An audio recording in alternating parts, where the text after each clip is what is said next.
Juneteenth marks both the long, hard night of slavery and subjugation and a promise of a brighter morning to come. On June 17, 2021, President Joe Biden announced that Congress had overwhelmingly approved Juneteenth to be a federal holiday. In the crowd that day was Opal Lee, a native Texan who earned a nomination for the Nobel Peace Prize because of her tireless efforts to bring more awareness to this important moment in our nation's history. To understand the significance of this event, you have to go back to September 22, 1862, when the Emancipation Proclamation was issued by Abraham Lincoln. Though it went into effect on January 1, 1863, slaves were not set free in the Confederacy until the Union Army was able to come and take it over. On the 18th of June, 1865, the Union Army arrived at its final destination in Galveston, Texas. The next day, Union General Gordon Granger announced that slaves in Texas were free by the order of the President of the United States.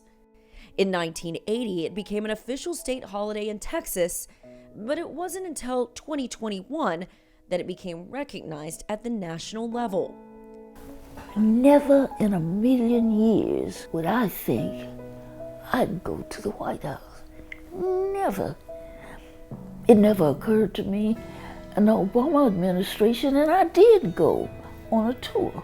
But to have the president and the vice president invite you to the White House, that's mind-boggling. And that's what it's about. Juneteenth means freedom. And not just for black folk, not just for people in Texas, freedom's for everybody. And we keep saying, celebrate freedom from the 19th of June to the 4th of July. We weren't free on the 4th of July. Known as the grandmother of Juneteenth, Opal Lee has been linked to this day since she was 12 years old. This was a time when prejudice and segregation ruled the South, including her new home in Fort Worth, Texas. The excitement of being the first African-American family to move into the neighborhood quickly faded as the good fortune of her parents came under attack, and Opal saw a dark side of humanity that would shape her life forever. They worked extremely hard, and they bought a house on any street. My mom had it fixed up so nice.